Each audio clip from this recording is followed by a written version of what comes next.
Jésus mourit sous calvaire. Christ mourit, c'était pour moi. Moi, m'a dit, est-ce qu'elle m'a connaît? Combien moi doué? Combien moi doué? Les Jésus mourit sous calvaire. Christ mourit, c'était pour moi. Moi, m'a dit, est-ce qu'elle m'a connaît? Combien moi doué? Combien moi doué? Combien moi doué? L'amour s'en fait. Combien moi doué? Car Christ pour moi. Aux profondeurs de la richesse, de la sagesse et de la science de Dieu. Que ses jugements sont insondables et ses voies incompréhensibles. Car qui a connu la pensée du Seigneur ou qui a été son conseiller, qui lui a donné le premier pour qu'il ait à recevoir en retour. C'est de lui, par lui et pour lui que sont toutes choses. À lui la gloire dans tous les siècles. Amen. Bien-aimés et amis en Jésus-Christ, nous sommes contents de vous présenter ce culte au nom de l'Église évangélique baptiste de Bedey, ce dimanche 14 juin 2020, Journée internationale des enfants. Nous vous introduisons la sœur Marie-Dieu Désir pour les suites nécessaires. Bonne audition, bonne adoration. Merci.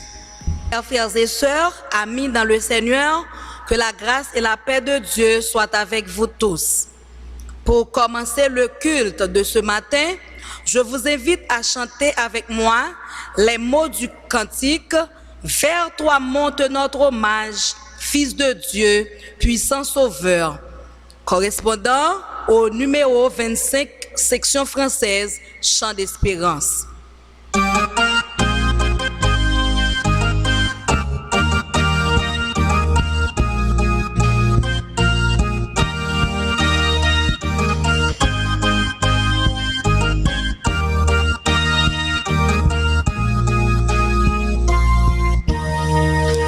Vers toi monte notre hommage, Fils de Dieu, sans Sauveur, qui demeure d'âge en âge, le refuge du pécheur.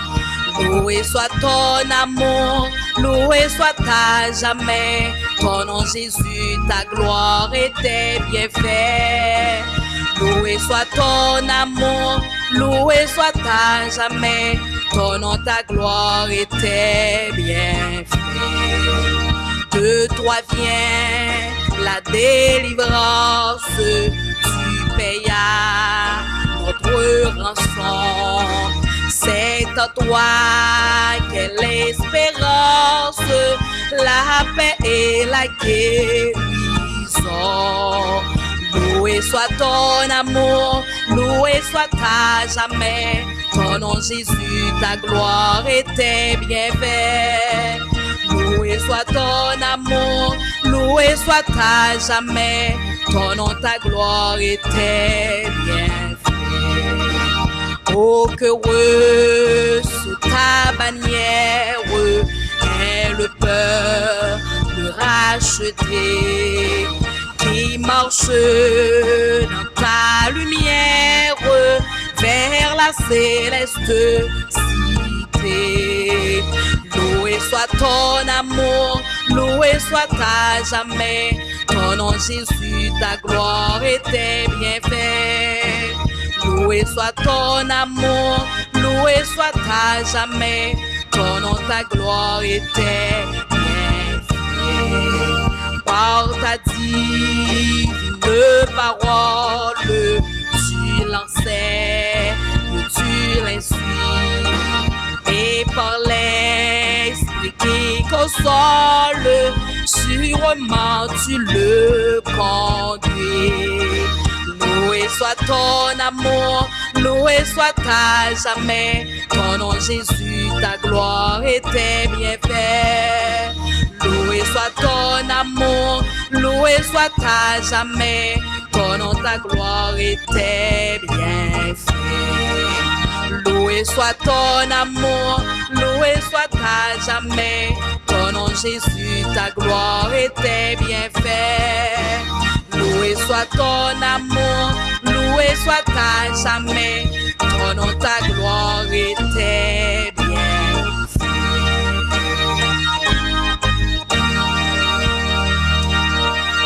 Ô éternel Dieu puissant, roi de tout l'univers, nous voici réunis dans ton sanctuaire pour exalter ton nom, pour implorer ta grâce et surtout pour écouter ta parole.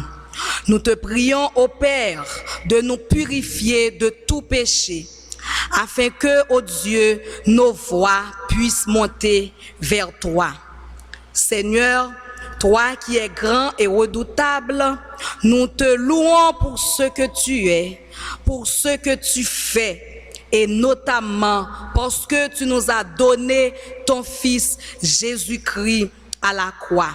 Car David l'a bien dit dans le psaume 86, « Parmi les dieux, aucun n'est comme toi, et rien ne ressemble à tes œuvres. » Dieu d'amour et saint, nous te présentons, ô Dieu, ce culte d'adoration.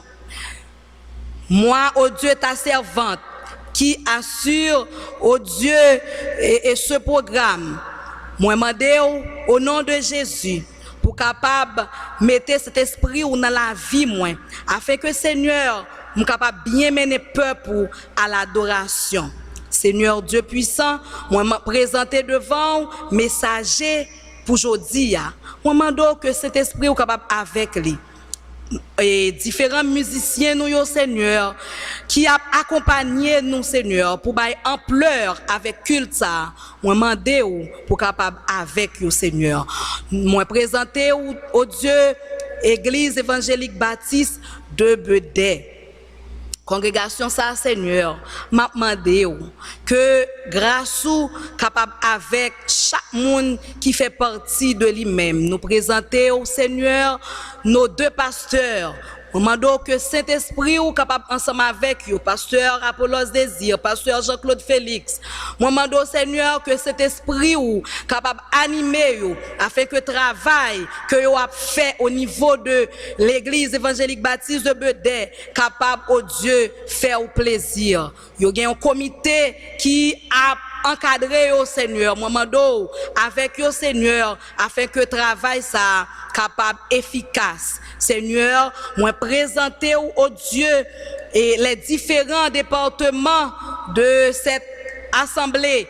Moi demande au Seigneur que grâce ou capable avec yo, les adultes, les jeunes et particulièrement les enfants, au Dieu qui jodi a, c'est un jour important pour Timoun yo Seigneur. Nous demandons au Seigneur permettre que grâce ou capable avec Timoun yo, l'église là, non seulement Timoun l'église là, mais Timoun au Dieu et en Haïti ou bien un peu partout dans le monde entier, permettre que Seigneur grâce ou capable avec Timoun yo, la famille yo permettre que au Dieu famille yo capable ba yo bonne éducation spirituelle afin que Timoun yo capable grandir dans parole ou Seigneur, yo va venir des jeunes qui utiles à ton service, ô Dieu.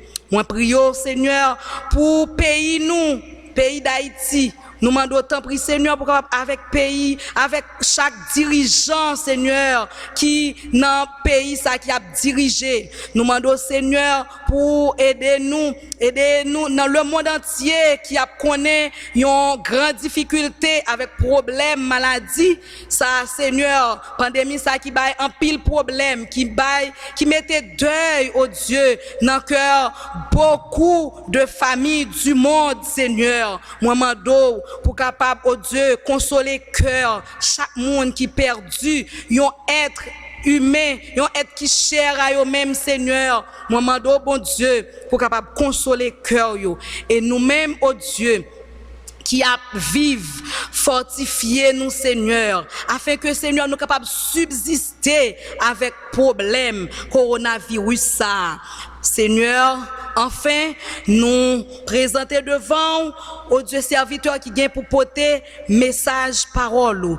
Nous demandons pour capable utiliser serviteur, au Dieu, afin que, Seigneur, parole que l'Ibral bat nous, est capable de parler avec autorité et hardiesse. Et comme ça, Seigneur, chaque cœur qui a coûté, que parole ça est capable de pénétrer au Dieu.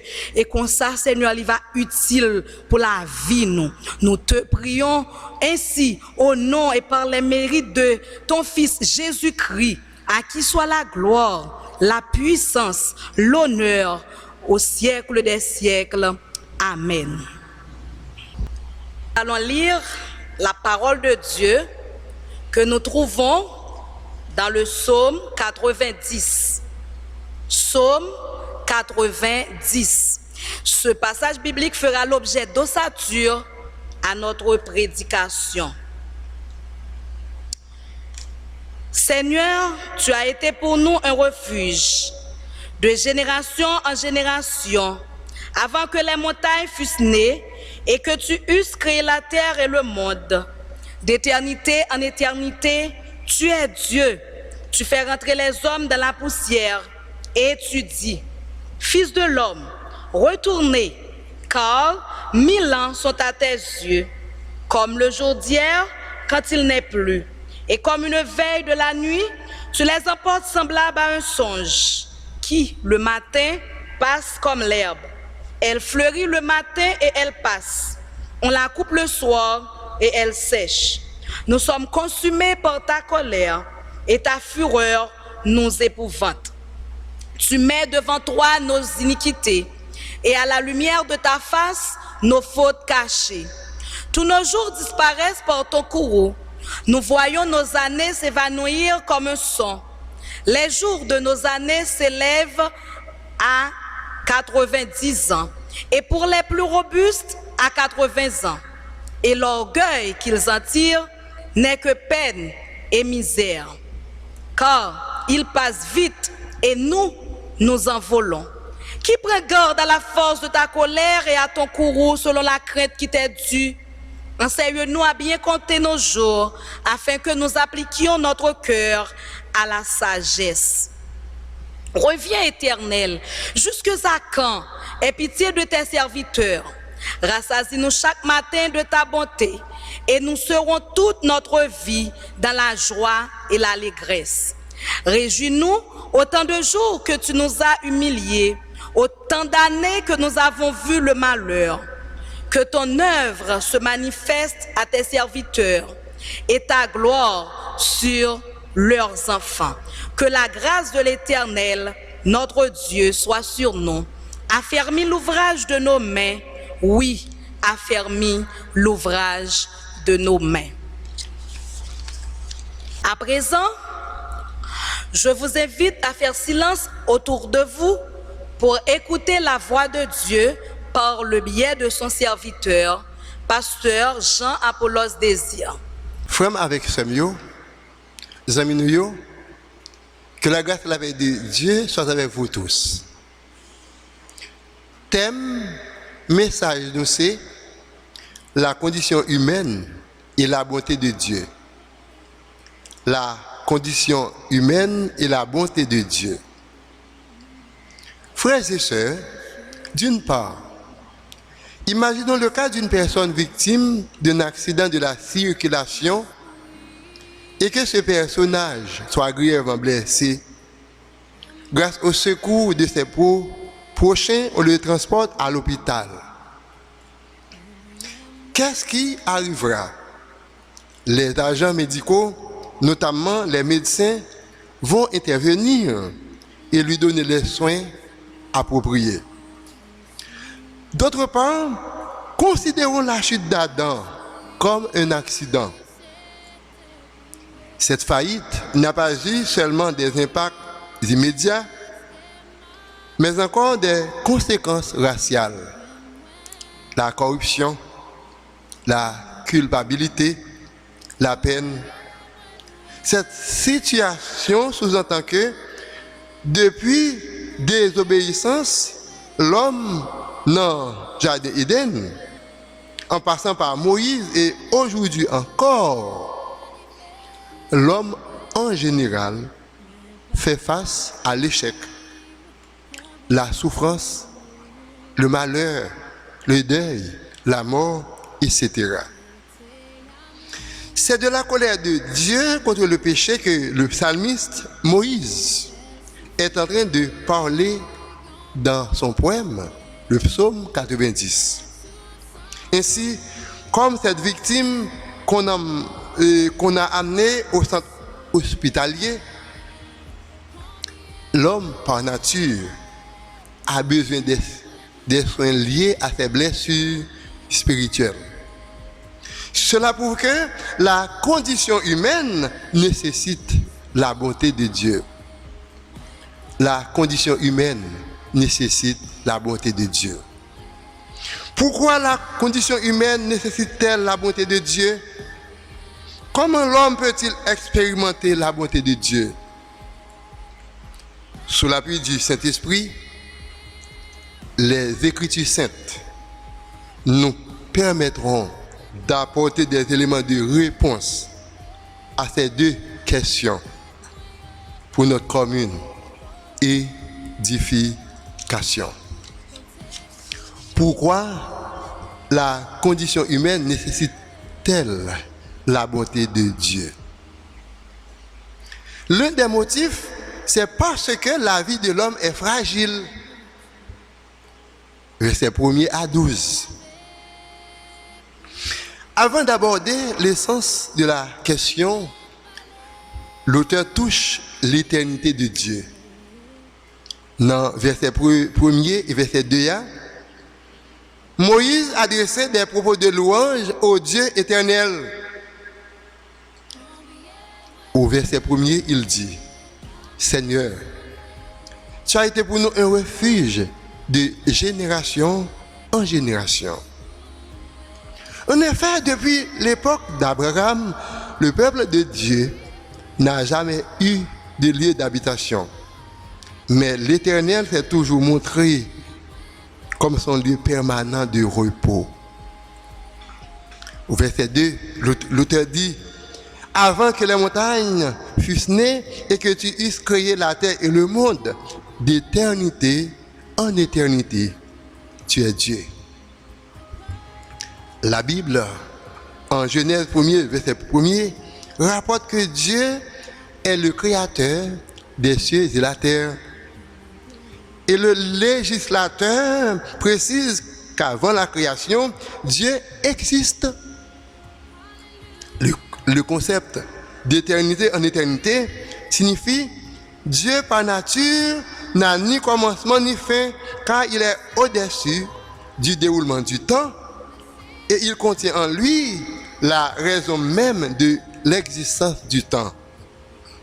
L'apôtre Paul, de son côté, en a parlé aussi en 1 Timothée 6, verset 16.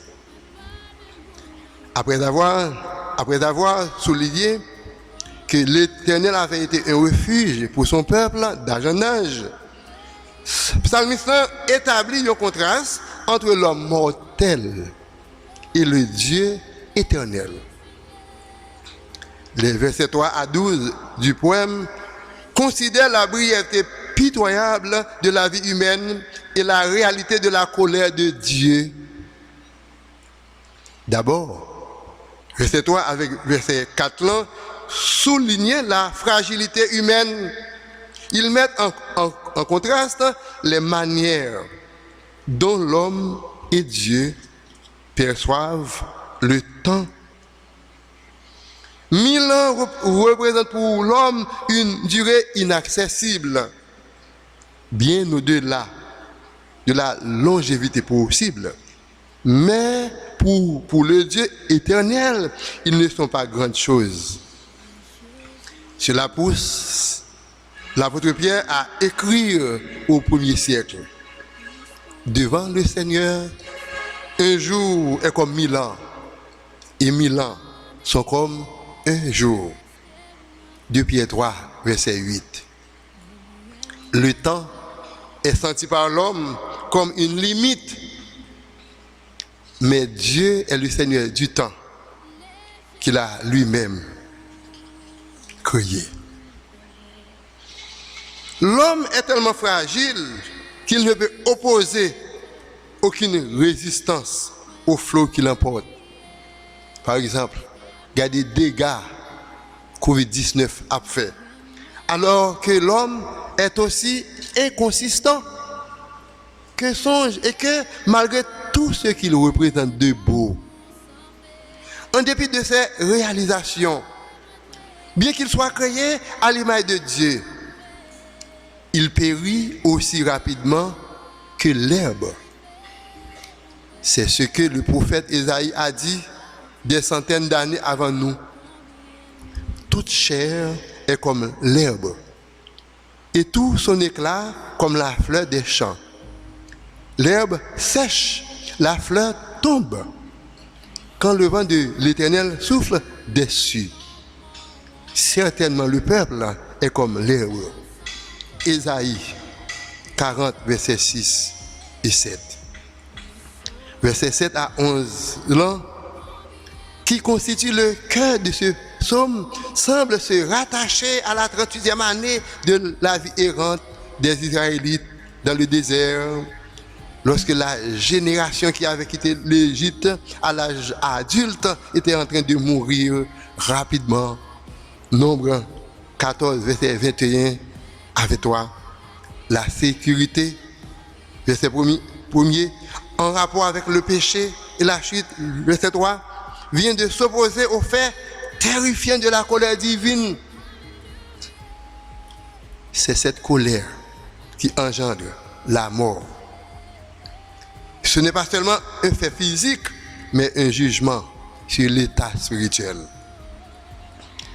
Le périssement de la dernière génération d'Israël sorti d'Égypte pousse Moïse à s'exprimer en ces termes. Tous nos jours disparaissent par ton courroux. Nous voyons nos années s'évanouir comme un son. Les jours de nos années s'élèvent à 70 ans et, pour les plus robustes, à 80 ans. Et l'orgueil qu'ils en tirent n'est que peine et misère. Psaume 90, versets 9 et 10. Moïse, intercédant auprès de Dieu en faveur des hommes, se plaint du fait que leur vie ne dure pas plus longtemps. Même si Moïse, de son côté, atteint l'âge vénérable de 120 ans, sans problème physique majeur particulier. La vie humaine ne durait pas si longtemps d'habitude. Elle n'échappait pas à la colère divine, du fait de sa fin certaine et rapide. La colère du Dieu éternel contre le péché fait que même le prolongement de la vie est une bénédiction ambiguë. Ainsi, Moïse, il prend conscience de la brièveté de la vie humaine occasionnée par le péché, dit à Dieu. Enseigne-nous à bien compter nos jours, afin que nous appliquions notre cœur à la sagesse. Verset 12.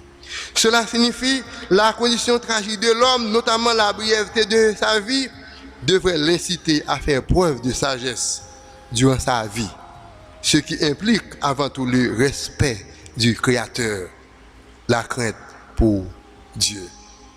Et l'Ecclésiaste nous conseille: crains Dieu et observe ses commandements.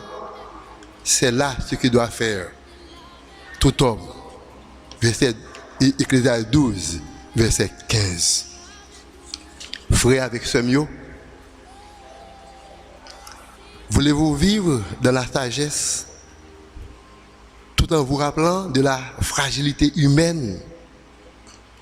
Voulez-vous mener une vie correspondant à la sagesse humaine.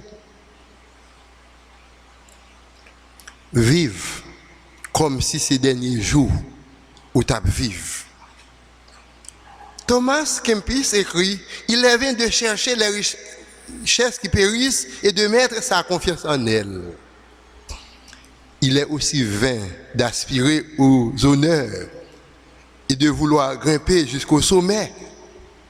Il est vain de suivre la convoitise de la chair. Contrairement à ces saints conseils, la Bible a retracé nos épisodes qui parlaient de mauvais comportements que nous avons gagné pour montrer nous comment les richesses terrestres sont futiles par rapport à la fragilité de la vie. Selon l'histoire, l'homme riche, après avoir stocké d'abondantes récoltes, se dit en lui-même, « Mon âme, tu as beaucoup de biens en réserve pour plusieurs années. Repose-toi, mange, bois et réjouis-toi. » Malheureusement, c'était sa dernière nuit, car son âme lui était redemandée. Luc 12, versets 20 et 21. Nous regrettons, frères et sœurs, parce que je dis encore, il y a beaucoup de personnes qui ont le même comportement. Mais vous devez vous rappeler que l'homme est comme un souffle, comme l'herbe. Cette vérité se voit durant ces 5 derniers mois à travers le monde. Le monde, soit décembre 2019 à nos jours. Parce que, outre les cas de décès ordinaires, des hommes et des femmes sont décédés de façon subite, en dépit des projets qu'ils avaient en vue pour l'avenir. Les statistiques datées du 9 juin 2020 révèlent qu'environ 7 millions de personnes sont contaminées, dont plus de 400 000 sont mortes du Covid-19 dans le monde. Qui s'attendait à une pareille pandémie et à ses effets désastreux? Et nous ignorons encore qui de nous sera bientôt ajouté à la liste. C'est fort regrettable que, dans le siècle présent, tant sur le plan national qu'international, dans les secteurs formels et informels, dans les institutions publiques, privées, religieuses ou chrétiennes, l'homme précieux dévore ou tue son prochain pour gagner de l'argent, du pouvoir et d'autres avantages. Pourtant, la vie est fragile. Savez-vous que votre vie est fragile? Combien d'années vous êtes pour vivre encore? Nous invitons pour vivre dans la sagesse. Évitez de dévorer frères pour l'argent, pour pouvoir ou pour l'autre avantage. Ou pas qu'à vivre 150 ans, 200 ans ou bien plus. Il y a une deuxième question à répondre. Comment l'homme peut-il expérimenter la bonté de Dieu? L'un des moyens, c'est en implorant sa miséricorde. Verset 13 à 17 du psaume 90. Les versets 13 et 14 déclarent: Reviens, Éternel, jusqu'à quand? Aie pitié de tes serviteurs. Rassasie-nous chaque matin de ta bonté et nous serons toute notre vie dans la joie et l'allégresse. Bien-aimés, la vie humaine se trouve entre deux points. La colère de Dieu qui le rend éphémère et la paix avec Dieu qui provoque stabilité et durée. Le commentateur D. Guitry souligne: une action miraculeuse doit s'exercer d'en haut sur le peuple pour le retirer de l'état d'impuissance où il périt. L'intercession trouvée dans les versets 13 à 17 tend vers une solution, tandis que le verset 12 nous propose de vivre en toute sagesse. Au verset 13, Dieu est imploré afin qu'il puisse pardonner aux pécheurs. Verset 13. L'auteur demande dans sa prière un changement d'expérience, celui de la joie qui dure et de la fin de la colère. Verset 14 et verset 15. Dans sa plaidoirie, Moïse sollicite un changement de perspective. Il dit que la vie de la nation soit prolongée par la faveur de Dieu pour les générations suivantes, que les fidèles du Seigneur puissent comprendre l'œuvre qu'il a accomplie en leur faveur. Car par sa miséricorde, Dieu peut donner du sens à notre vie. Dieu peut provoquer le prolongement de notre vie. Frères et sœurs, nous trouvons dans la même situation que contemporain Moïse. La colère de Dieu contre nos péchés rend notre vie passagère. Mais fort heureusement, nous pouvons expérimenter la paix avec Dieu lorsque nous implorons sa compassion pour l'effacement de nos péchés.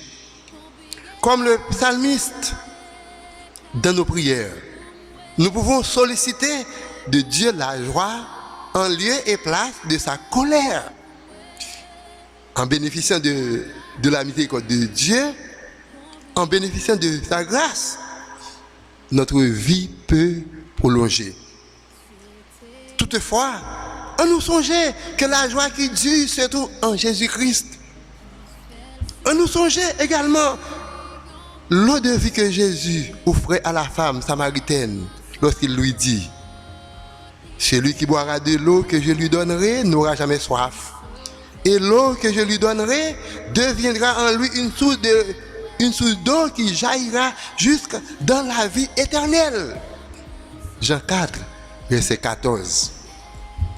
Ensuite, Jean ajoute: la volonté de mon Père, c'est que quiconque voit le Fils et croit en lui ait la vie éternelle.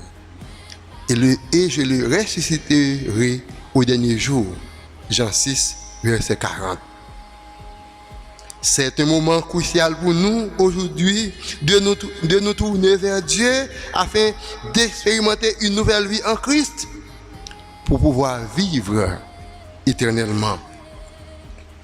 La parole de Dieu nous garantit que si notre corps physique est détruit, nous aurons un corps céleste et éternel.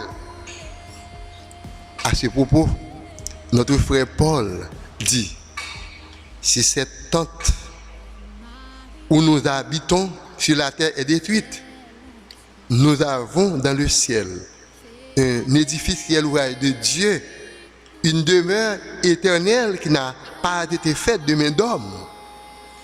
Aussi, nous gémissons dans cette tente, désirant revêtir notre domicile céleste. Ainsi, mes frères et sœurs, pour l'essentiel, la prière de Moïse demande à Dieu d'avoir pitié des êtres humains faillibles et établis dans un univers frappé par la malédiction du péché. Par cette prière, le Seigneur nous enseigne que la condition humaine nécessite la bonté de Dieu. La raison identifiée, c'est parce que la vie humaine est fragile.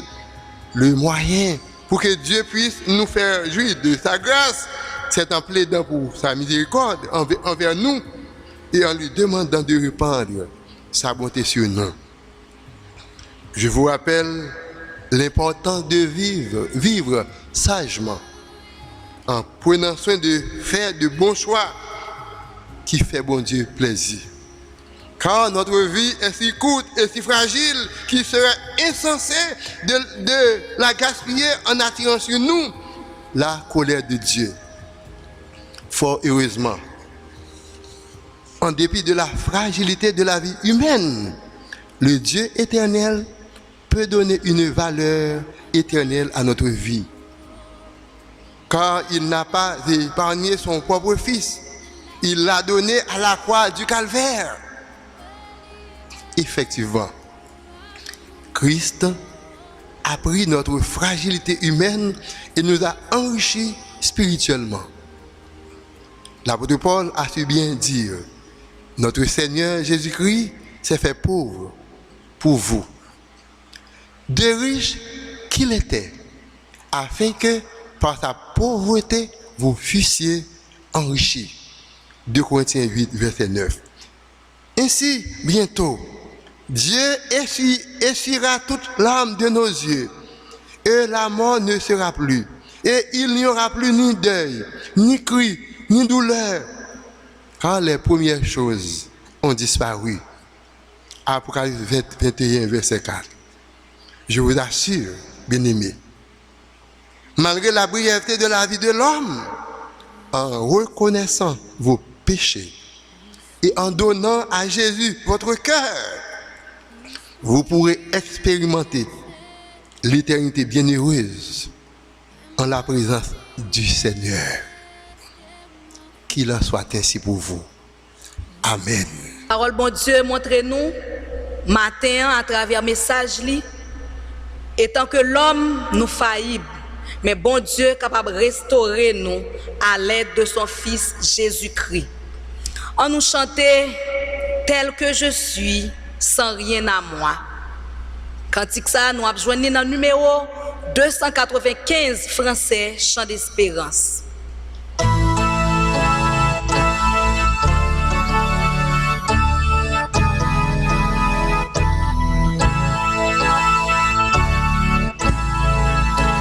Tel que je suis, sans rien à moi, sinon ton sang versé pour moi et ta voix qui m'appelle à toi.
frères avec sœurs nous arrivons dans la fin du programme.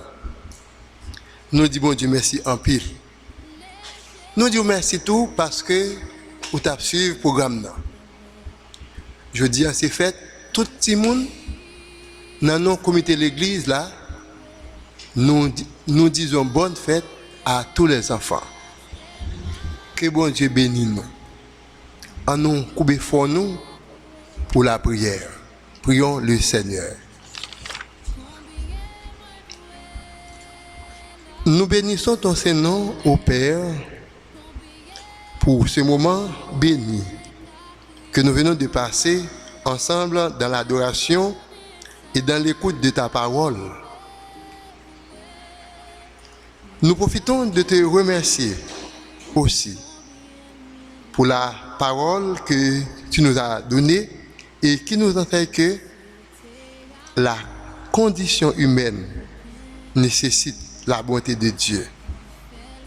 Bien que nous soyons fragiles, nous pouvons compter sur Dieu pour notre restauration, car Christ a pris à la croix notre fragilité humaine et nous a enrichis spirituellement, ce qui nous donne l'espérance de pouvoir vivre éternellement en ta présence. Tu as employé ce génie à la direction de ce service. Tu m'as utilisé dans la prédication de la bonne nouvelle de l'évangile.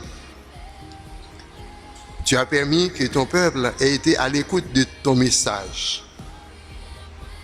Tu as employé également des frères et des sœurs, techniciens, musiciens, et l'autre moyen logistique pour que le soit capable de diffuser. Seigneur, permettre que nous soyons capables de vivre selon le message que tu communiques nous matin, à savoir vivre dans ces derniers jours, nous devons vivre dans la sagesse parce que à cause de péché nous, la vie nous coûte. Au nom de Jésus, nous te prions. Amen.